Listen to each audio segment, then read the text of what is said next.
Assalamualaikum warahmatullahi wabarakatuh.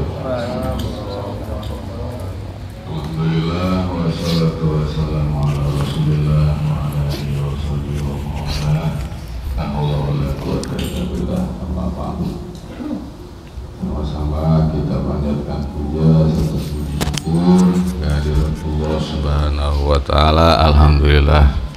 Saat ini kita masih diberikan nikmat sehat, walafiat, panjang umur dan nikmat iman Islam sehingga kita dapat kumpul kembali melaksanakan sholat isya, taraweh, witir berjamaah. Mudah-mudahan sholat yang telah kita laksanakan diterima oleh Allah Subhanahu wa taala.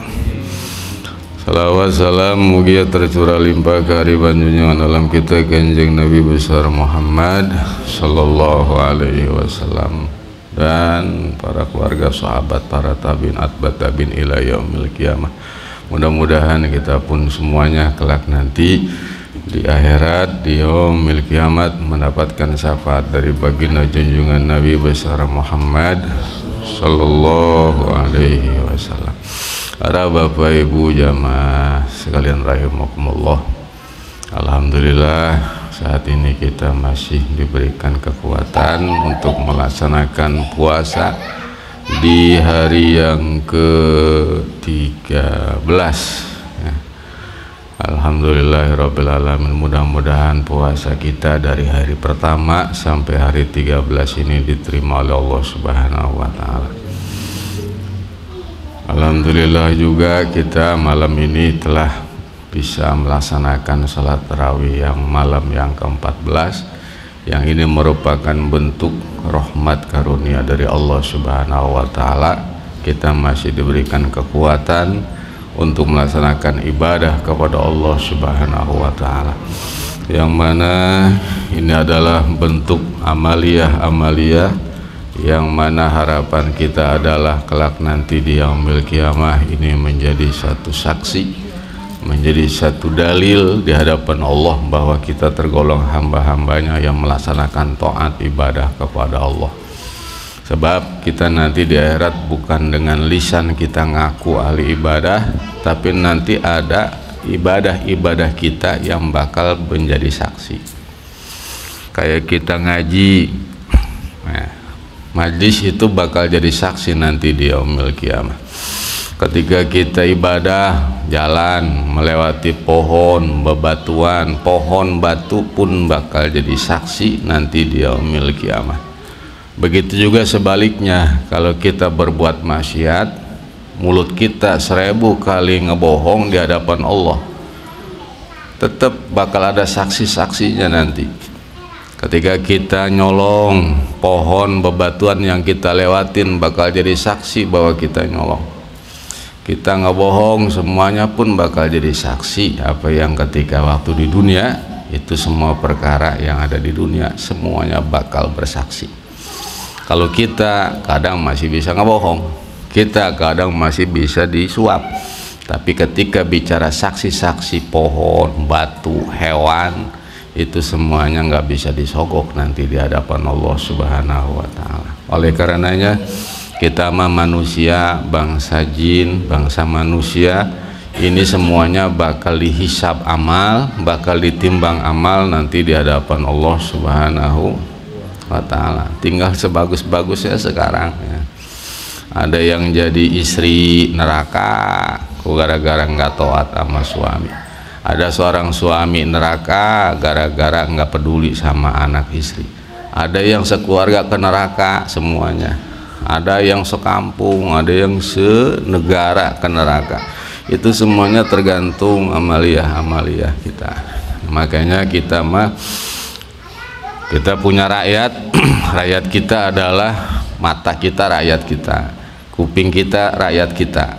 Tangan ini pun sama rakyat kita. Kaki rakyat kita. Kalau pengen rakyat kita bagus, kitanya kudu ngurusnya yang bagus. Banyak tangan rakyat kita tapi tangan suka nyolong. Kaki kita rakyat kita tapi kaki pengennya ke tempat maksiat. Mata rakyat kita tapi kadang mata pengennya berbuat maksiat. Kuping dan segala macam ini kita. Siapa itu rajanya? Hati kita ini punya hati. Hati adalah raja. dan anggota badan kita yang di tubuh kita ini namanya rakyat. Bagusnya rakyat tinggal bagusnya raja. Kalau rajanya buruk atau rakyat juga bakal buruk. Makanya orang bagus buruknya dari mana?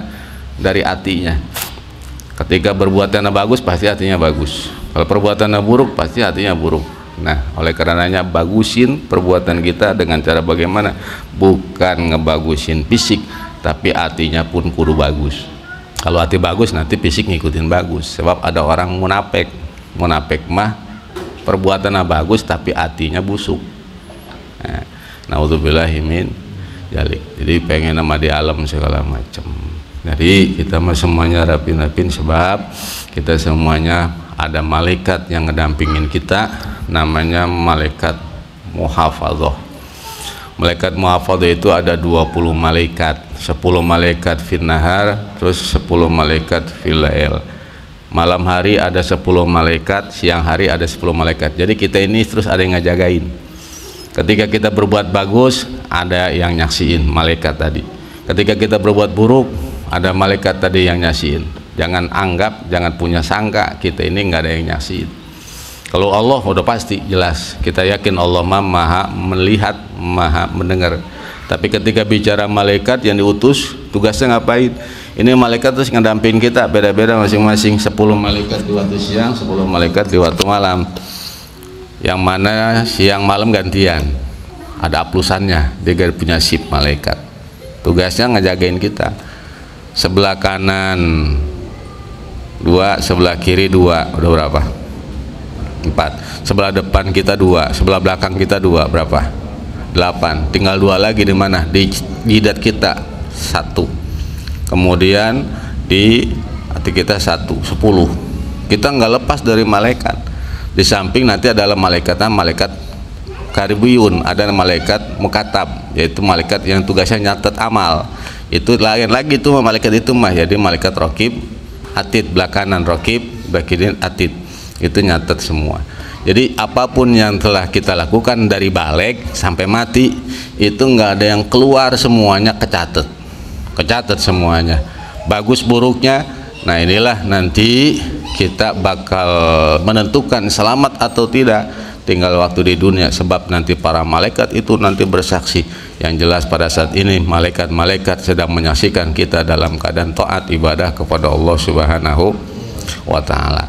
Nah terus nanti di akhirat di akhirat itu sebagaimana kemarin disinggung tentang mahsyar, itu orang bermacam-macam ketika digiring ke mahsyar. Nah itu pun macam-macam. Nah nanti setelah dari mahsyar dikasih catatan amal masing-masing. Dari mahsyar nanti digiring ke mizan. Mizan itu timbangan. Sebagaimana kita di sini ada timbangan 2 wajan, sebelah kanan sebelah kiri. Sebelah kanan amal baik, sebelah kiri amal buruk. Ditaruh amal baik, amal buruk. Kalau misalnya seorang tersebut amal baiknya lebih banyak, bakal ngejempling ke sebelah kanan kiri, bakal masuk surga. Tapi sebaliknya, ketika amal buruknya lebih banyak, lebih dominan daripada sebelah kanannya, atau siap-siap bakal ke neraka. Kalau seimbang, sebelah kanan sama, sebelah kiri sama, itu nanti tinggal pengennya kemana. Nanti ditawarin kalau seimbang mah, seimbang rata nih, kanan kiri sama 0, itu nanti malaikat nanya, bapak pengen kemana? Kalau bapak mah coba pengen maka surga. Coba bayangin punya amal apa nih, ini bapak seimbang nih, dosa sama pahala sama seimbang nih. Ini kalau satu amal aja bagus, bapak ingat ini bakal masuk ke surga udah pasti. Saya mau tuh di dunia cuma itu doang dulu tuh, ada nenek-nenek kecemplung, terus itu nenek-nenek saya sengget pakai itu tuh bambu disengget. Ya kata malaikat, sengget apa nih? Kata malaikat kagak tahu sengget. Jadi sengget mah ini apa namanya, kalau apa namanya pakai pengait tuh, jadi kayu saya palangin di bambu, itu nenek-nenek saya tarik tuh. Itu naik di apanya? Itu bajunya saya sangkutin, saya tarik naik ke atas. Pas naik ke atas udah selamat. Selamat, udah saya tinggal sama saya. Udah saya nggak tahu tuh orang kumpul pada nolongin, udah saya mah tinggal aja. Cuma itu doang tuh saya ingetnya. Itu amal bagus apa amal buruk? Nanya. Itu amal bagus. Nah, eta ditambah bling, jadi beratan kemana? Kakak antara seimbang tah eta tah gara-gara nolongin nenek-nenek bisa masuk surga. Makanya artinya di dunia mah banyak-banyaklah nolong, mudah-mudahan tuh nolong itu jadi ngeberatin timbangan. Sebab nanti bagi yang nggak nyangka kalau ternyata amal sepele itu bisa ngeberatin timbangan amal nanti di akhirat. Itu kayak kita nolongin kucing lagi kelaparan, kita kasih makan, itu bisa jadi nyelamatin kita nanti di akhirat. Makanya artinya kita mah banyak berbuat baik aja intinya di dunia mah, banyak nolong itu. Walaupun mau kenal mau kagak ya itu tolongin, kecuali orang lagi nyolong kita tolongin jangan. Ya, lagi nyolong kedekerakan gitu, lagi kedekeran, lagi metik mangga kagak sampai-sampai nanya mau ngapain bang, ini ngambil mangga, ya emang nggak siapa mangga orang sih, ji terus itu abang sendiri, iya udah mas saya berdoa yuk. Ada itu mas samanya itu main bantuannya. Nah itulah, jadi awas siling bantu buat maksiat bakal sama ganjaran dosanya, bersiling bantu dalam kebaikan dapat pahalanya bakal sama. Nah terus nanti dari mizan nanti dihisap, dihitung lagi tuh amal, dihitung ditimbang, dihitung jumlahnya mana banyakan bagus apa buruk. Ini belum bicara ke surga ke neraka, dihisap. Itu satu orang bisa ada yang 1000 tahun di ininya, diceknya. Tinggal yang lain nungguin lama. Kayak di sini aja nih, kalau kita antri ngambil sembako gitu. Ya. Terus ternyata nih orang pada saat ngambil namanya disebut, itu dia lama, kan kita kesel ngeliatin orang itu. Itu orang diapain aja itu dia. Jadi dari tadi udah sejam masih dia aja gelubak kelimpung, aku tadi mah dia doang kali mah, kita nungguin udah pada kering begini. Itu nanti sama di akhirat pun begitu. Ada yang dihisapnya lama jasa. Itu udah pada ini aja kesel nih. Udah pada nyumpahin aja. Udah pada jadi, udah malaikat lah, udah lemparin ikat ke nerakain, ada yang begitu, ada ngomongnya. Udah saking sewotnya. Itu nanti hisap, ada yang dihisapnya lama, ada yang setengah lama enggak, cepet enggak, ada yang kagak ditanya-tanya acan, ditanya-tanya acan dia macet langsung tiba-tiba masuk surga. Tuh ada yang begitu, bingung malaikat juga. Malaikat nanya tuh ke model gitu, makanya dalam satu riwayat dalam kitab Durrahma di situ ada bahwa ada seseorang ketika itu orang-orang lagi pada dihisap, dia mah tahu-tahu udah nyelonong aja mau ke sorga, ketemu malaikat Ridwan penjaga pintu sorga. Malaikat Ridwan nanya, kamu orang mana? Saya orang benda. Emang tadi nggak ditimbang amal? Saya nggak ngelihat timbangan amal. Emang tadi nggak dihisap? Saya nggak ngelihat orang-orang dihisap. Saya mah ngelihat hisaban. Saya mah tahu-tahu, saya gak kaget tahu-tahu ada di sini pintu sorga. Emang punya amal apa kamu ini? Kok bisa hebat amat, bisa langsung ke sorga? Saya gak tahu. Ada gak yang tahu? Mas saya begini dong. Waktu di dunia saya suruh puasa. Tuh sama suruh puasa sama Allah. Tuh asal bulan Ramadan saya puasa, asal Ramadan saya puasa. Dan puasa mah ibadah rahasia, nggak ada yang tahu. Nah ini puasa bisa menjadi ganjaran nanti di akhirat. Itu orang yang ahli puasa itu bisa masuk surga, tahu-tahu nggak ketahuan, nggak ngelihat hisab, nggak ngelihat mizan. Kenapa? Kubakating ibadah puasa mah nggak ada yang tahu orang juga. Samar, ibadah samar itu diantaranya ibadah puasa. Ibadah samar, maksud samar itu nggak kelihatan. Kalau sholat mah orang kelihatan, tuh si Ono lagi sholat. Ibadah zakat masih ketahuan, no si Ano lagi ngasih sedekah. Ibadah haji ketahuan, no sono melaksanakan ibadah haji. Tapi kalau puasa siapa yang tahu? No sono lagi puasa, emang jadinya kenapa? Oh no jalannya nggak ngeleangan aja, ngeleangan kagak makan. Kan ada tuh, ada orang masya Allah puasa matanya kunang-kunangan mulu puasa. Pas tanya tuh apa ini puasa Ramadan lemes amat, iya kita asal puasa kenapa mata kunang-kunangan ini ya? Makan apa? Merebon sih semalam. Terus ini, tapi kalau nggak puasa kuat saya mah kalau nggak puasa. Tapi kalau puasa ini heran ya, kok lemes, ada yang begitu tah. Nah, artinya tapi bukan berarti lemes itu ciri orang puasa. Banyak orang lemes kagak puasa.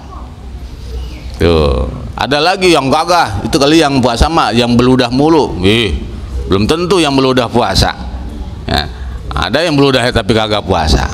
Itu kali yang mulutnya diagasin, belum tentu. Yang diagasin nggak ada yang mulut mau diagasin baik. Tuh. Nah, jadi puasa mah nggak bisa. Kita ngaku puasa, atau gampang aku mah, emang puasa nggak? Insya Allah saya puasa. Nggak, biasanya ngebohong itu mah. Apalagi misalnya apa namanya ditaruhin makan yuk, duh maaf saya lagi lapar saya puasa. Nggak, kalau puasa mah susah ya. Itu mengaku-ngakuin doang itu mah kadang. Dalam arti konteks ibadah puasa mah ibadah samar. Nah ada gua gara-gara puasa itu masuk surga, tahu-tahu ke surga. Nah mudah-mudahan nih puasa kita ini menjadi wasilah kita nanti ketika di yaumil kiamat nggak dihisap, tahu-tahu langsung masuk ke kemana? Iya ke surga, jangan ke neraka. Tahu-tahu ke neraka mau jublus juga pengen teman. Jadi ke surga sebab ibadah puasa ibadah perintah Allah. Terus ibadah sholat tarawih segala macam ini semuanya akal dari saksi. Makanya banyakin saksi-saksi nanti di akhirat, saksi yang ngeringanin kita agar supaya selamat untuk mendapat rahmat Allah. Mana jadiin malaikat tadi tuh yang ngedampin kita supaya nyaksin kita ada di bagus. Nanti mereka pada ngomong, pada nyaksiin, ya Allah ini si Fulan mau tidur dia mah rajin ngaji, saya saksinya, orang saya ngedampingin dari balik sampai mati tuh. Terus ada lagi ya Allah ini mah dia mah pembohong dia mah. Emang kenapa? Ini tampangnya mah bagus, jidatnya juga ada tanda sujud, dengkulnya pada hitam banyak sujud, terus sikutnya juga pada hitam banyak sujud. Bohong dia mah ya Allah, dia mah bukan sujud itu, nih saya saksinya. Emang kamu nyaksin apa? Dia mah ini banyak begitu sebab dulu suka ngedengkur, kemudian suka nyolongnya itu apa masuk ke dalam lubang tanah, makanya jidat pada hitam dia mah. Terus pokoknya dia jadi saksinya, dia mah nggak pernah ibadah, ya Allah saya saksinya. Bakal jadi saksi pemberat. Makanya nih kita mah jadiin kita langkah kita, ayunan tangan kita ada di rahmat Allah, ada di ibadah supaya jadi saksi. Jadi bicara saksi supaya nanti dihisap amal di yaumil kiamah kita menjadi ringan, rapihin sekarang mumpung hidup. Sebab bicara mati mah nggak kudu nunggu tua. Kalau yang tua jangan nunggu panjang umur, sama bukan berarti yang muda lah gue masih muda nunggu tua aja, belum tentu. Banyak yang muda mati duluan, terus yang tua juga gue ini kayaknya kenapa kayaknya udah tua begini mah kayaknya kayaknya kenapa tuh udah banyakin ibadah udah segitu doang. Bagusin langkah kaki, langkahin ke tempat yang bener, tangan ayun-ayunin ke tempat yang bener, mulut rubahin mulut, ngomong yang bener, rubahin terus. Sebab kita nggak tahu, bisa jadi ini hari terakhir kita, besok meninggal. Sholat kita bisa jadi ini hari terakhir, besok meninggal. Kebaikan kita yang kita lakukan sekarang mungkin itu terakhir, besok meninggal. Mungkin nggak? Kan mungkin. Makanya jangan nunda lah, nanti aja berbuat baik mah kalau udah tua. Pasti ngomong begitu mati pun syukurin jadinya ya. Jadi itulah para bapak ibu jamaah sekalian, jadi sholat tarawih kita, sholat malam kita, puasa kita ini bakal disaksikan oleh malaikat Allah. Bahkan ini bakal menjadi pangringan kita diantaranya ketika dihisab amal nanti di yaumil kiamah. Kalau hisaban kita ringan itu bakal selamat, pasti masuk ke dalam surga. Nah diantaranya adalah keutamaan sholat tarawih malam yang ke-14 ya, ke-14 berarti besok malam 15, besok malam apa besok? Malam Kamis, malam Jumat, malam ke-6 16 ya Jumat ya. Nah itu berarti malam Jumatnya kunut. Iya. Jadi kunut mah malam ke-16. Ini 14 malam Rebo ya. Malam Kamis malam 15, malam 16 ya malam Jumat. Berarti bikin ketupatnya hari Kamis. Jadi kalau kunut sama nisfu Saban beda. Sunnah baca kunut di bulan suci Ramadan itu adalah nisful akhir bahasanya. Nisful akhir itu adalah malam separuh kedua dari bulan Ramadan. Separuh kedua adalah itu separuh pertama dari tanggal 1 sampai 15, separuh kedua dari 16 sampai 30. Berarti kalau paruh kedua malam ke berapa? 16. Kalau nisfu Saban pakainya nisful awal. Itu adalah malam 15. Nisfu Saban malam 15, malam 15 tah. itu ya. Itu mau bikin ketupat mangga, mau bikin buras mangga, mau nasi yang dibungkus pakai plastik ditojok-tojok terus direbus, apa itu namanya tah? Hah? Pernah ada lontongnya, eta lontong mangga, terus apa lagi eta yang pakai daun juga dibulat-bulatin terus panjang begitu tah, eta ge sama. Silakan tuh mau bikin apa aja, itu masih simbol doang. Tapi yang bener mah dulu adalah kupat, bikin kupat. Sebenarnya mah bukan buras mah kesini, aslinya mah kupat. Jadi malam 16 itu bikin kupat. Jadi kupat itu adalah singkatan. Jadi bahasa ini ngukuhkeun anu opat cek Sunda. Ngukuhkeun nu opat. Nah, nu opat ya nu dikudu dikukuhkeun. Maksudnya supaya kuat eta nu opat, supaya jangan rontok, supaya kagak murag. Makanya kalau bikin ketupat itu benangnya apa, daunnya berapa biji? Ketupat. Daunnya 3. Daunnya 2 tuh. Hah? Daunnya berapa? 2 kan, kanan 1, kiri 1. Kalau 3 itu ada 5, itu ketupat jengger. Ketupatnya jadi jengger doang, habis susah ngejibetnya. Jadi berjengger. Nah, jadi bikin kupat, kuku nu opat eta maksudnya ini nah, 1 adalah umur supaya ada di berkah, 2 adalah rezeki halal barokah, 4 dikuatkan iman Islam, yang kelima adalah ahli syahadah, keempat tuh. Jadi supaya hidupnya ada di berkah, hidupnya ada di umur yang panjang untuk bekal ibadah, terus dikuatkan iman, dikokohkan imannya, dan juga ninggal dunia sa'adah, yakni masuk surga. Itu yang 4 eta. 4 itulah kudu dikukuhin. Nah, simbolnya bentuknya kupat. Nah, dimakannya berempat. Berempat ya, berempat ya, hiji bapak, kadua anan ibu, katilu anak, kaopatna minantu, lamun geus kawin anakna ge. Artinya itu bahasa 4 mangga, itu mah tambahan. Jadi itu artinya makannya kupat eta bareng-bareng kukuhin, kita selamatan. Kalau bawa itu juga, kalau nggak bawa ya tuh udah ya. Apa yang mau diselamatin ya.